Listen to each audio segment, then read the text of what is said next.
BC hostel విద్యార్థులను 6వ semester పూర్తి కాకముందే హాస్టల్ నుంచి పంపివేయడం ఆపాలి. బీసీ కాలేజ్ హాస్టల్ విద్యార్థులను తమ డిగ్రీ 6వ సెమిస్టర్ పూర్తి కాకముందే వార్డెన్స్ హాస్టల్ నుంచి పంపిస్తున్నారు. ఇంటర్న్షిప్ కి వెళ్లకుండా హాస్టల్లో ఉండటమో బయట తిరగటమో చేస్తున్నారని చెప్తూ బలవంతంగా ఖాళీ చేయించడం జరుగుతుంది. ఇప్పటికే చాలా మంది విద్యార్థులను హాస్టల్ నుంచి పంపించేశారు. బాలిక వసతి గృహాల్లో గత నెల 31వ తేదీ నాటికి విద్యార్థినులు వెళ్లిపోవలసిందిగా వార్డెన్లు తీవ్రమైన ఒత్తిడి పెట్టారు. డిగ్రీ సర్టిఫికెట్ పొందాలంటే 6వ సెమిస్టర్లో ఇంటర్న్షిప్ ను పూర్తి చేయాలి. దూర ప్రాంతాల నుంచి వచ్చి హాస్టల్లో ఉంటూ చదువుకుంటున్న విద్యార్థులను అర్ధాంతరంగా వెళ్లిపోమంటే ఇంటర్న్షిప్ కి వెళ్తున్న విద్యార్థులు ఎక్కడికి పోవాలి? అకాడమిక్ ఇయర్ నిబంధనల ప్రకారం వీరు కూడా ఈ నెల 23 వరకు హాస్టల్లో ఉండేందుకు అర్హులే.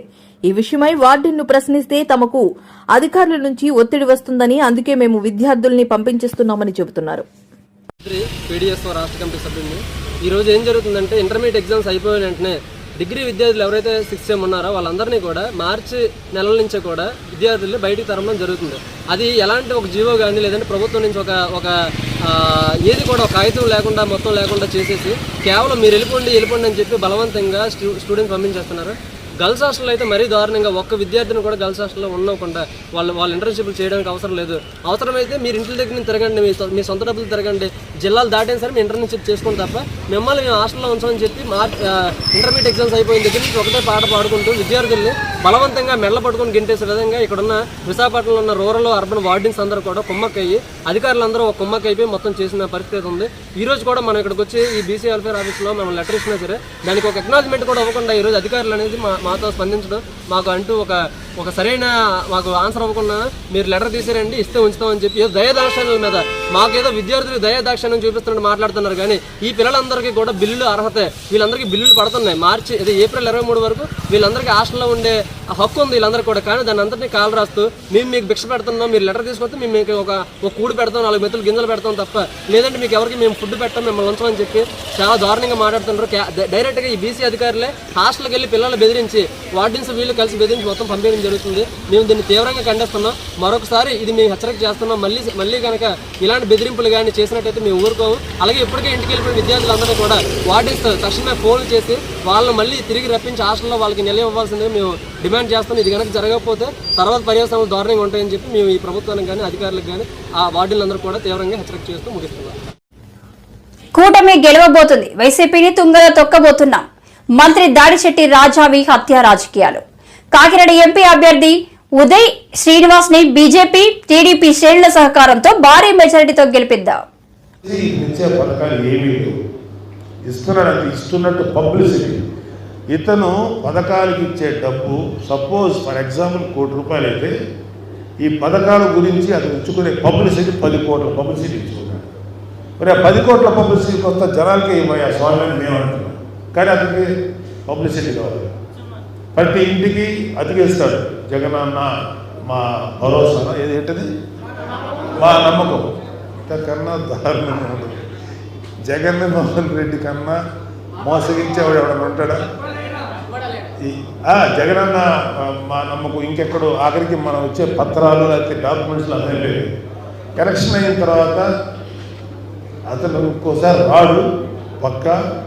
అతను నెక్స్ట్ ఏం ప్లాన్ చేస్తాడో చెప్తాడు. ప్రతి నెత్తి మీద ఒక టాటూ వేస్తాడు, జగనన్న మా దేవుడు. అరే మీ ముఖం ఖాళీగా ఉంది రండి, ఇతని ముఖం మీద వేయండి, మళ్ళీ అది కూర్చుకుంటా కూడా లేదు, పచ్చబొట్టేసేస్తాడు. జంగారెడ్డిగూడెంలో కల్తీ సారా, నాటు సారా కాదు, అక్కడ ఎవడో ఒక క్రిమినల్స్ కొంతమంది రాస్కల్స్ మిథైల్ ఆల్కహాల్ అంటారు. మామూలుగా తాగేదేమో ఇంకో పేరు alcohol, methyl alcohol like petrol, ఇది ఇండస్ట్రీస్లో వాడతారు. వాడు అది తీసుకొచ్చి ఏదో కల్పించాడు. ఇంచుమించు 24 నుంచి 34 మంది చచ్చిపోయారు ఆ ఆల్కహాల్. అదేంటంటే అది చాలా పవర్ఫుల్ ఆల్కహాల్, తాగడానికి అసలు పనిచే తాగే కాదు, వాడు అమ్మేశాడు. అది తాగగానే కడుపులో పేగులు ఒక రబ్బరు గొట్టాన్ని కాలిస్తే ఎలా అయిపోతే అలా అయిపోతుంది. ప్రతి వాడు 18 గంటల నుంచి 24 గంటలు 48 గంటలు చచ్చిపోయారు. వాళ్ళెవరు? ఒక మార్కెట్లో కోడి మాంసం కొట్టుకుని బతికేవాడు, ఒక అతను పెయింట్లు వేసుకొని బతికేవాడు, ఒక ముస్లిం అయినా డ్రైవింగ్ చేసుకొని బతికేవాడు. అలాంటి వాళ్ళు చచ్చిపోతే మేము జనసేన తరఫున వెళ్ళి ఆ చనిపోయిన వాళ్ళు ఓదార్చి ఒక 10,000 20,000 కుటుంబానికి ఇచ్చాం. 24 మందిని మేము కలిసి ఇచ్చాం. అయిపోయిందా? నెక్స్ట్ డే అంటే ఇతను ఎంత అబద్ధాలు కోరాడు ఎగ్జాంపుల్ చెప్తా. నెక్స్ట్ డేలో 3 days తర్వాత శాసనసభ అనేది మనకి టెంపుల్ లాంటిది. దాంట్లో సాక్షాత్తు జగన్మోహన్ రెడ్డి మాట్లాడిన మాట ఏంటంటే, పాపం జంగారెడ్డి గూడెంలో అందరూ వయసు అయిపోయి చచ్చిపోయారు. దేశంలోనో రాష్ట్రంలో ఏదో ప్రాంతంలో మనుషులు చచ్చిపోతారు కదా, ఇది చాలా సహజం కదా, చనిపోయారు, అంతేగాని ఎవరు కల్తీ సారతా చచ్చిపోలేదు అని చెప్పాడు. నా కళ్ళ ముందు చచ్చిపోయారు అని చెప్పి నేను శాస్త్రం ఇతను మాట్లాడుతాను. అందరూ వయసు అయిపోయి చచ్చిపోయారు చెప్పి వయసు అయిపోయి చచ్చిపోయిన కూడా కొంతమంది ఉన్నారు, 4-5 ఉన్నారు. వాళ్ళ ఎగ్జాంపుల్ పెన్షన్ల విషయంలో తప్పుడు ప్రచారం చేస్తూ చంద్రబాబు అని ఆయన్నే నిందిస్తూ తప్పుడు ప్రచారం చేస్తున్నారు. ఆయన పేరు రోజు మొత్తం జపం చేస్తారు. అదే ఆయనకు ఆయుష్ పెంచుతుంది. మురి తారక రామారావు గారు తీసుకొచ్చారు. అదే కాకుండా పేద ప్రజలకు చాలా పథకాలు తీసుకొచ్చారు. అట్లానే ఆయన అడుగుజాడలో మన నాయకుడు చంద్రబాబు నాయుడు గారు కూడా ఆ అడుగుజాడలోనే ఆయన కూడా ఈ తెలుగుదేశం పార్టీని ముందుకు తీసుకెళ్తున్నారు. అట్లానే మీ అందరికీ తెలుసు, ఈ వైసీపీ ప్రభుత్వం వచ్చిన తర్వాత ఒక్క వర్గాన్ని వదలటలేదు. స్త్రీ అని కూడా చూడకుండా చాలా అరాచకాలు చేస్తున్నారు వాళ్ళు. నంద్యాల్ అంటే నాకు గుర్తుకొచ్చేది షేక్ అబ్దుల్ సలాం. ఈ ప్రభుత్వం చేసిన అరాచకాలు భరించలేక రేపు కూడా ఆయన కుటుంబానికి ఏమవుతుంది, వాళ్ళ ఇంట్లో బిడ్డలు భార్యకని ఆ భయంతో ఆయన భార్య పిల్లలతో సహా ఆయన ఆత్మహత్య చేసుకున్నారు. అట్లాని మీ అందరికీ తెలుసు మిస్బా కేసు. ఏంటంటే ఆ పిల్ల చేసిన తప్పు, 10వ క్లాస్ చదువుతాంది ఆ పిల్ల. ఆ పిల్లని చెండుకు తిని ఆ అమ్మాయి అవి భరించలేక ఆ చిన్న పిల్ల కూడా ఆత్మహత్య చేసుకోవాల్సి వస్తాను. ఇవన్నీ చూస్తే మీకే తెలుసు, ఒక టీడీపీ కార్యకర్తనే కాదు, నాయకుడినే కాదు, పేద ప్రజల్ని కూడా వాళ్ళు హింసిస్తున్నారు. వాళ్ళని కూడా వాళ్ళు వదలటలేదు. అది ఈ వైసీపీ ప్రభుత్వం చేసే ఘనకార్యం. అట్లానే ఈ ప్రభుత్వం చెప్పారు, మీకు మాట ఇచ్చారు, మర్చిపోబాకండి, మాట ఇచ్చారు. అదే చంద్రబాబు నాయుడు గారు ఒక్క మాట ఇస్తే ఆయన తప్పకుండా అది నిర్వహిస్తారు. మీ అందరికీ తెలుసు, నాకంటే కూడా ఎక్కువగా. ఈ వైసీపీ ప్రభుత్వం ఏమని హామీ ఇచ్చిందండి మీకు? స్త్రీలకి 45 సంవత్సరాలు వచ్చిన తర్వాత వాళ్ళకి పెన్షన్ ఇస్తామన్నారు. తర్వాత సబ్ ప్లాన్లో దుల్హన్ పథకాల నుంచి 1,00,000 రూపాయలు ఇస్తామని అన్నారు. కానీ ఇప్పుడు అవన్నీ చేయకుండా అవన్నీ ఆపేశారు. ఇంకా అయ్యే కాదు, అట్లానే నూనెపల్లెలో 21 వార్డులో రైల్వే గేట్ పడుతోంది. అది చంద్రబాబు నాయుడు గారి హయాంలో ఆ ప్రాజెక్ట్ స్టార్ట్ చేయాల్సింది. కానీ అదేమైందంటే ఆ రైల్వే గేట్ అండర్ పాస్ అనేది నిర్మించాలి. అట్లాంటిది ఈ ప్రభుత్వం అది చేస్తానని, కంప్లీట్ చేస్తామని మీకు హామీ ఇచ్చి అది కూడా. రాష్ట్ర ప్రజలందరూ మార్పును ఆకాంక్షిస్తున్నారని, మే 11న జరిగే ఎన్నికలతో ఆ మార్పు వస్తుందని రాష్ట్ర బీజేపీ అధ్యక్షురాలు దగ్గుపాటి పురంధేశ్వరి పేర్కొన్నారు. ఎన్డీఏ కూటమి అభ్యర్థులందరికీ ప్రజలు ఓటు వేసి గెలిపించాలన్నారు. ఇక్కడ అభివృద్ధి చేయలేకపోయారు, కానీ అలివిగాని వాగ్దానాలు చేసే దిశగా కాకుండా ఖచ్చితంగా రాజమండ్రి పార్లమెంట్ నియోజకవర్గ అభివృద్ధికి నేను కట్టుబడి ఉన్నాను. ఇక్కడ ప్రజల ఇబ్బందులు ఏవైతే ఎదుర్కొంటున్నారో వాటి పరిష్కారానికి నేను కృతనిశ్చయంతో నేను పనిచేస్తాను. అందరికీ అందుబాటులో ఉంటూ వారి సమస్యల్ని పరిష్కరించే దిశగా నేను అడుగులు వేస్తాను అని చెప్పి మాత్రమే మీ ద్వారా నేను ప్రజలందరికీ కూడా తెలియజేసుకుంటున్నటువంటి విషయం. నాకు తోడుగా ఇక్కడ ఉన్నటువంటి కూటమి అభ్యర్థులు ఎవరైతే ఎమ్మెల్యే అభ్యర్థులు ఉన్నారో అటు జనసేన అభ్యర్థులు కావచ్చు, అదేవిధంగా 2 జనసేన అభ్యర్థులు ఉన్నారు, మరి ఒకరు బీజేపీ తరఫున ఉన్నారు, అదేవిధంగా తెలుగుదేశం అభ్యర్థులు కూడా ఉన్నారు.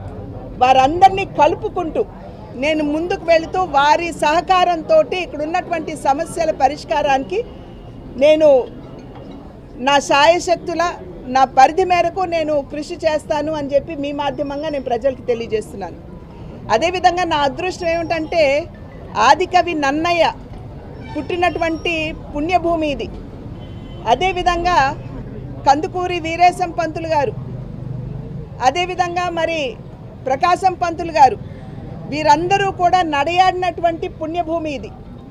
మా తండ్రి గారిని మరింతగా అభిమానించేటువంటి భూమి ఇది.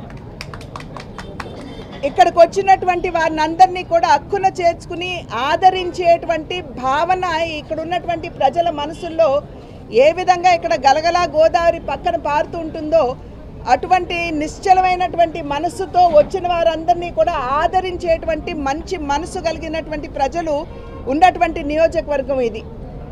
మరి ఆ అయోధ్య రాముని అనుగ్రహంతో మా తండ్రి గారు మీ అన్నగారు అయినటువంటి నందమూరి తారక రామారావు గారి ఆశీర్వాదంతో నేను మీ ముందుకి రాజమండ్రి పార్లమెంట్ నియోజకవర్గ అభ్యర్థిగా మీ ముందు నిలబడినటువంటి సందర్భంలో ఖచ్చితంగా ఆ అన్న బిడ్డగా ఇక్కడున్నటువంటి ప్రజలు నన్ను ఆదరిస్తారు, ఆశీర్వదిస్తారు అనేటువంటి నమ్మకం మాత్రమే కాకుండా ఇది నా అదృష్టంగా నేను భావిస్తున్నానని చెప్పి మీ మాధ్యమంగా ఇక్కడ ప్రజలందరికీ కూడా నేను తెలియజేసుకుంటున్నాను. రాజమండ్రి అసలు డెవలప్ అవ్వలేదు అంటున్నారు. గడిచిన 5 సంవత్సరాల్లో 70 సంవత్సరాల్లో ఎంత డెవలప్ జరిగిందో గడిచిన 5 సంవత్సరాలు రాజమండ్రి అంత మారిపోయింది. ఏ రకంగా డెవలప్మెంట్? ప్రజల్ని కడుక్కుంటే తెలుస్తుందండి. మంచినీరు లేదు, త్రాగడానికి మంచినీరు లేదు. ఇందాక చెప్పాను కదా, ఇళ్ల నిర్మాణం ఏ రకంగా మందకొడిగా ఉందో మీ అందరికీ తెలుసు. ఇక్కడ అనుకున్నటువంటి రీతిలో ప్రజలకు మేము ఇళ్ళు కట్టిస్తాము. కేంద్ర ప్రభుత్వం 22 లక్షల ఇళ్ళు రాష్ట్రానికి ఇస్తే ఆ 22 లక్షల ఇళ్లలో కేవలం 3.5 లక్షల ఇళ్ళు మాత్రమే నిర్మాణం జరిగింది రాష్ట్ర వ్యాప్తంగా. మరి ఇక్కడ జిల్లాలో ఉన్నటువంటి పేదలకి న్యాయం జరగలేదు అనేటువంటి విషయం మీకు తెలుసు. ఇందాక అన్నాను కదండి, మడభూముల పరిస్థితి ఏమిటి, మరి ఇక్కడ ఉన్నటువంటి చిత్తడి నేల మీరు చూపించి ఇక్కడ మేము ఇళ్ళు నిర్మాణం చేస్తామని చెప్పడం ఏంటి? అదేవిధంగా మరి భూమి తక్కువ ధరకి 7 లక్షలు ఖరీదు చేసే భూమిని 45. రాష్ట్రంలో ఎస్సీ ఎస్టీ బీసీలపై జరుగుతున్న వరుస దాడులపై టీడీపీ జాతీయ ప్రధాన కార్యదర్శి నారా లోకేష్ స్పందించారు.